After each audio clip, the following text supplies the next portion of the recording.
It's now time for What's Up Asheville, sponsored by the City of Asheville, with the host, Mr. Sam Parada, and here he is. Good afternoon, Nashville. Welcome to What's Up Asheville at WRES Radio 100.7 FM, a radio show discussing projects and initiatives of the City of Asheville. This is your host, Sam Parada, Communication and Public Engagement Specialist with the City of Asheville. And today I have the pleasure to introduce my colleague, Dawa Hitch, the Director of the Department of Communication and Public Engagement at the City. Dawa, I'd love to have you here and interview you today. It's my honor. I would love for you to tell our listeners today more about you. And while you're at it, can you also tell us about CAPE as a department and what our goal is, coming from the director? I would be happy to, and thank you so much, Sam. It's really a joy to be here with you today and to have this opportunity to share a little bit about some of the work that we're doing within our department and to certainly connect with everybody out there in this very special audience. So a little bit about me. My name's Dawa Hitch, as you shared, and I have the pleasure of serving as the Communication and Public Engagement Director for the city. I have been working for the City of Asheville for 15 years in a number of different roles. Started out doing some community-oriented problem solving out in communities, really looking at addressing problems through the ideas of people who were experiencing them, and since then have moved into this position, and it's just been a real joy to serve our community in this way. A little about me personally. I'm a mom of a teenager and a daughter and a sister and a proud member of the Lumbee tribe of North Carolina. I've been in Asheville for just over 25 years and absolutely love every facet of this community. So that's a little bit about me. This wonderful department that I have the honor of leading has the responsibility of making sure that we are connecting with all people within our community. If I were to boil it down, that's what it would come down to, and make sure that there is access to decision making. So that may be, informing our community about projects and initiatives. We work with the media. We have a community engagement division and a strategic communication division. Then within that community engagement function, we have our neighborhood services, and we work across departments so that we can do our best job as the City of Asheville to be consistent, accountable, transparent with our community. Love to hear from you, Dawa. Now, communication and engagement are two different parts of the same coin. We focus a lot on informing the public, communicating what's happening, but at the same time, equally as important, we need to hear from the public, the engagement part of it, making sure that every voice is heard properly. And that brings me to the topic for today. You as a department have been working on a project for some time now, much longer than I'm very new. I just jumped into it. And this new project, Your Voice, Your Choice, just came live. Can you please tell me more about it? Yes, and I'm thrilled to be at this point in this project. It has been something that we've been working towards for the last year. It was a goal that was identified in response to some input that we consistently receive over the years, and most recently through reimagining public safety and engagement effort we did a couple years ago. And through what we were hearing out in the community and from those engagement efforts that we had, we heard, and it was affirmed that there are often people that are missing from the conversation, missing from decision making. And so we thought, what can we do to move the needle on this? How can we be more intentional? How can there be a better track record for the city to look at to see where there are missing voices and then do something about it? So this is one piece of a larger effort that we will always be looking to continuously improve in. So this specifically, the Your Voice, Your Choice sign up, is an opportunity for people in our community, if they choose, to send in their email, or they can send in their email and their name, and then by checking some boxes in this sign off, they can share different groups that they have lived experience with. So you might be asking, how are you going to use that? And with that, having that really rich contact list, what we believe we're going to be able to do is to work with our project managers across the organization. If they have a project that they're seeking input on, they will be, and as we are working through the communication and engagement plan for that, we're identifying who is going to be most impacted, who cares a lot about this, who's adjacent to this project. We ask a lot of questions, and different groups come to mind. And so with this information, let's say that youth are a group that we believe would be impacted by whatever project is being considered. We will be able to proactively reach out to that list. We'll be able to send an email and say, hey, this project's happening. We'd like to invite you to participate. Your voice matters. We want to make sure that your perspective is included before any final decision is made. Please, participate in this engagement effort, whatever that might look like. So after I, for example, take this survey in Your Voice, Your Choice, and I select that I'm interested in topics where I want to be able to speak on behalf of whatever group I'm part of, let's say BIPOC or LGBT, then in the future when projects affecting those groups are being made, I will receive emails asking me if I want to participate in them. That's absolutely right. And if it's something that you aren't particularly interested in, you do have the option to unsubscribe from that contact list, so you won't get more emails about the same project that you've decided just isn't really a top priority for you at this time. It will still leave you in our big contact list, and then when the next project comes along, you may receive another invitation. Then again, you've got that choice to unsubscribe if it's not something that is of particular interest to you. And so once you engage, what else can you expect from the engagement side of things? Once I sign up for a project or an interest, what can I do afterwards? Oh, I'm so glad you asked. This is the piece of my job, our work together that we do, that I'm really most passionate about. So if you get the invitation and it's something that you want to make sure that your voice is captured in, you'll be able, depending on the project, you'll be able to respond online. You'll be aware of when there are any community meetings or workshops so that you can be with other people and, have ideas spark for, what different alternatives or options can be. And then typically that input is taken and it informs whatever recommendation is being made. And then our commitment, and this is something that we've been working on and we're going to continue to work on until we can get it right, as a whole organization, we want to be able to report back to the community and say, hey, thank you so much for the input that you gave. Here is how it informed the recommendation. Here is what the final decision was. And again, thank you for your participation. Now, what I love the most out of the project is the choice. And it's in the name, your voice, your choice.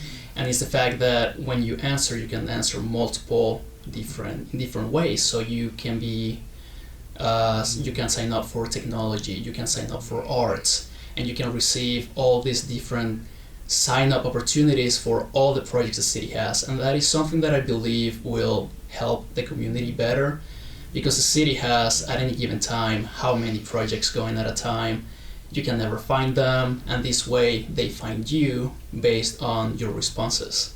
That's absolutely right. Absolutely right. And this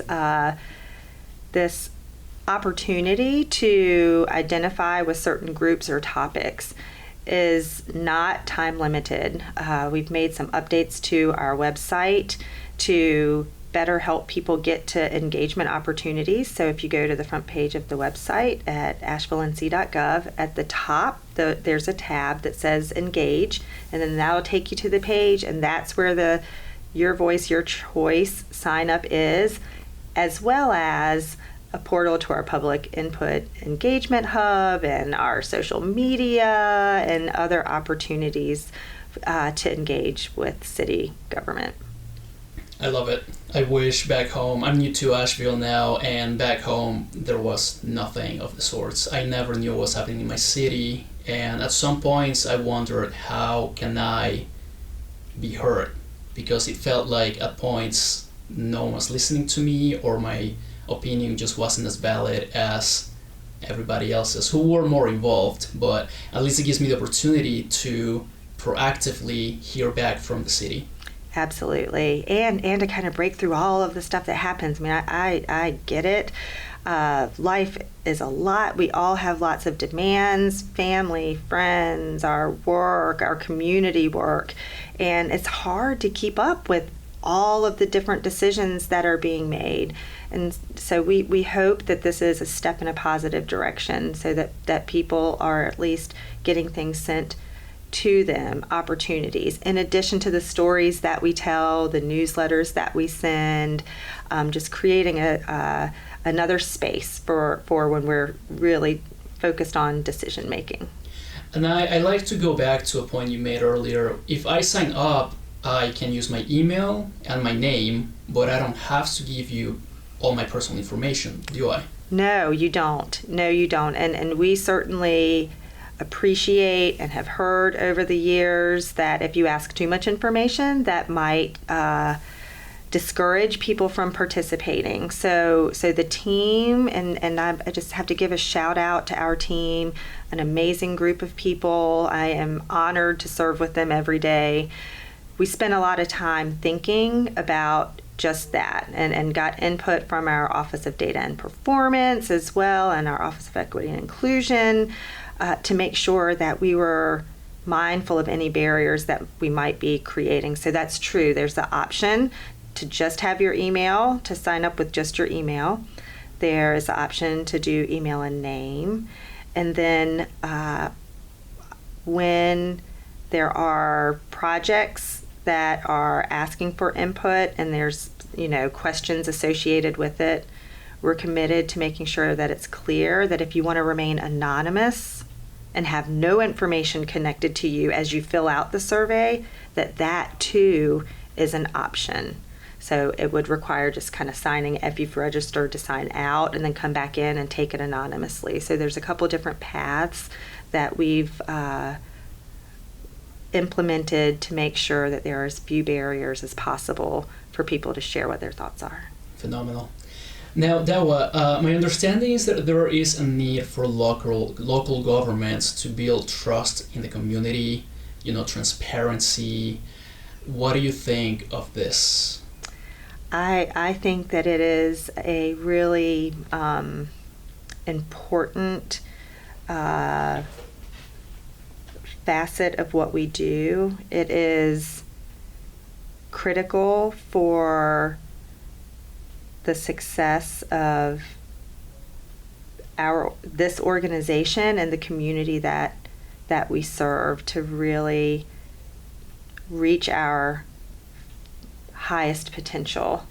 That trust is really essential, and we are certainly aware that there are things that have happened over the span of local government that have eroded that trust. There have been practices in place that were discriminatory. There have been promises that have been made and not followed through. We've asked for input. I can speak within my experience of this organization. There, to just be honest and frank, there have been times where we have asked for people's input and we haven't done our best job of reporting back to them about how that input was used. So it's understandable. It makes sense to me why people would feel that way, and we are really committed to doing whatever we need to do interpersonally, just how we walk in this world as human beings, as well as some systemic changes within our organization to make sure that accountability, transparency, accessibility, right, where everybody feels, that's right, where everybody feels welcome and that they have a space at the table that's valued is what drives our work. So again, this is one step. This isn't going to fix everything, but we're going to keep listening. We're going to keep thinking about what's within our realm of influence, and we're going to keep identifying things that we can do that we hope will make a change. And then we're going to go back and say, well, we thought it was going to make a change. Like, let's talk to people and say, do you feel better or not? Or do you feel like we're more accessible or not? And if the answer is no, then we've got more work to do. Well, hopefully people find this as useful of a tool as we think it is. And the whole accessibility thing, we want to reach out to more people, especially voices that haven't had the chance to be heard.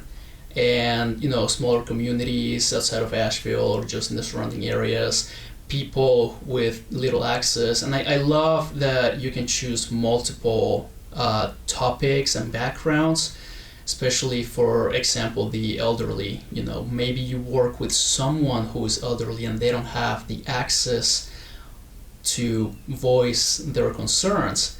In this way, we can get the news out to whoever's in charge of taking care of elderly, the youth, communities who might not feel comfortable speaking with the government now have an easier way and an easier access to voice their opinions.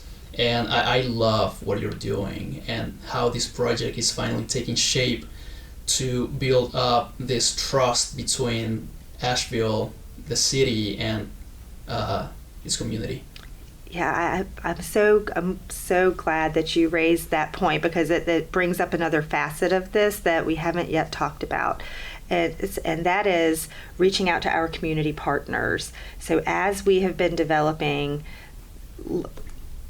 this sign-up opportunity for individuals to take, at the same time, the team has been working on reaching out to agencies, nonprofits, community-based groups that have connections and networks with some of the groups of people that we know have been missing. So in addition to any individual that we hope will take this opportunity to sign up, we also have organizations in there that have said they'd be willing to help share information through their network. So again, it kind of creates that safe space with people who people know, with people who look like them, to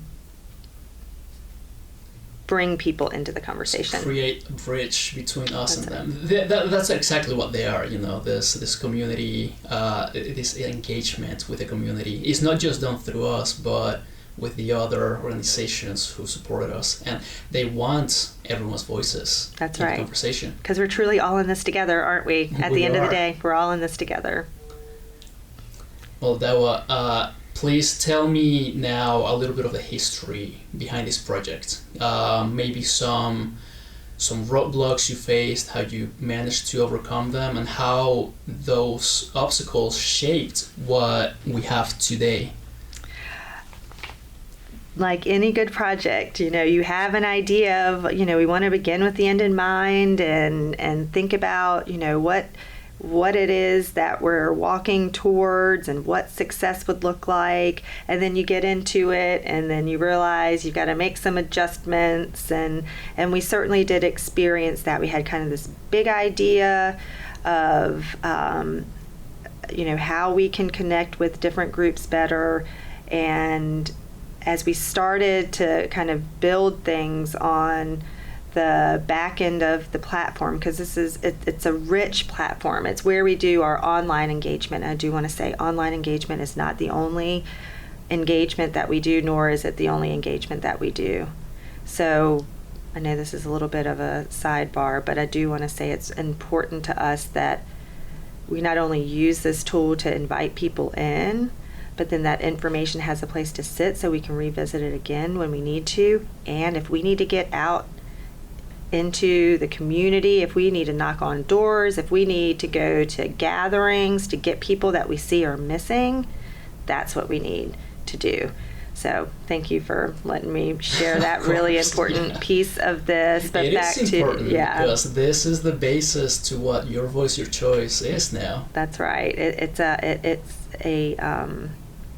a tool that we have. It's not the be all end all, and there's a big old toolbox of tools that we should be using if we are doing our best job, because we want to meet people where they are, and people are unique and beautiful and have so many different preferences. So we want to make sure that we're doing our best to meet people where they are. But back to, so because it was such a big idea, kind of honing it down to what it would look like in practice and how we could communicate about it with our community in a way that doesn't sound like government speak, that is just plain language, that may have been one of the most difficult pieces of this project. And we spent a lot of time playing around with like phrasing, like, does this make sense? No, that sounds too technical. Or does this make sense? No, that doesn't. Framing it that way doesn't give the full scope of the project. So really getting down to that communication piece, making sure that we addressed any concerns that we imagine people might have, like, what are you going to do with my information? Will this always be attached to me, or do I have the opportunity to participate anonymously? Those were it's those areas where we spend a lot of time. And then of course all those phone calls to different groups saying, hey, I know you do work with our aging population. Would you be willing to share information if we sent it to you, to the people within your network, so we can invite more people in? That took a lot of time, and I just think it was time really well spent. And again, just have to give kudos to the team for the idea and then the commitment to making those connections. And now our job's going to be maintaining them. Maintaining them, yes, absolutely. Well, now, people just be able to join in, speak their voice, and then someone, most likely either a project manager or someone working close to the project, will be able to reach back and make changes to the page, send out news, information, and maybe even respond to some of the surveys related to each project. Absolutely, yes. So that input is a big part of it. So there's the opportunity to provide input through this, and then to just stay informed about how projects are progressing over time. Love it. Well, Dawa, thank you so much for being here today and explaining this new tool that the city has to offer. I really hope that it becomes what we've envisioned it will become. And it's live. Please go to our website at asheville.nc.gov. We have a brand new tab on the very top called Engagement, so you can go there and you can read it for yourself. You can check out the survey, you can check our social media, all in one single page. Very easy to find, and I will take credit for that one. You should. It was a brilliant idea. Thank you. And are there any last words you'd like to say to the public? Any last messages you'd like to say about the city or yourself or the just the department? I guess it would be, let us hear from you. Let us hear from you. If you've got concerns, if there's ways that you want to engage, if there's ways that you want to participate, let us hear from you. And there are a number of different ways that you can do that. And then just know that there's human beings in City Hall. I can say from my personal experience that I've had the pleasure of working with some pretty incredible people who care deeply about what they do. We don't always know all the right answers, but my experience with my colleagues is everybody's willing to listen and shape decisions and actions with the input of the public and hold us accountable. I feel like people should expect that of their government. I expect so too. And as a government employee, I'm ready to listen as well, and hopefully make, or at least do my best to work and shape how things are done to the best of my ability, so that everyone involved, community members, city employees, is on the same page, and we work towards the betterment of Asheville itself. Can you give me another example of how people can reach us and to have their voice be heard? Sure, absolutely. So there's city council meetings that people can observe. And they live in our Your Voice, Your Choice page. Once you sign up through the survey, you're going to go to public input and you can see the city council meetings from there, correct? Yes, especially, and that's been a change since we've lived through this wild life of COVID. We had to get real adept real fast at being able to produce virtual meetings. Still more work to be done in that area as we transition back to in-person city council meetings and any opportunities that we might have moving forward, and we believe that there are some. So generally speaking, you can certainly find city council meetings. You can watch the stream. You can go back and look at previous council meetings. You can through our engagement hub, which you can get to through that engage button at the top of the front page of the website. And then we've also got our YouTube channel where you can go back and look at city council meetings. And there's boards and commissions. That's another way to get engaged. We've got council committee meetings that are focused on different topics to kind of see how policy is developing. And then certainly when we get down to the project level, there's all those opportunities to just respond, react to ideas or alternatives that are being offered. Well, thank you so much, Dawa. And you've heard it from Dawa herself. Please, Asheville, engage. Tell us what you need, tell us what you want, and participate with everything the city is working on at the moment. Now, sadly, this is all the time we have for today. Thank you so much for joining me, Dawa. And just a little reminder to everybody out there, this is a call to all artists and creatives. The City of Asheville is launching Art in the Heart. It's going to be a new temporary public art program that will support the production of 10 projects from locals here in Asheville at Pack Square Plaza. The deadline to apply as an artist is August 1st, and you will get a stipend of $500 to $1,500. Now, please go ahead and apply, and we would love to see you there. You can apply at asheville.nc.gov/public art. To learn more, come to our website. And thank you so much for your time, Asheville. Please don't forget to participate in the different projects we have at the city and stay informed about our latest news.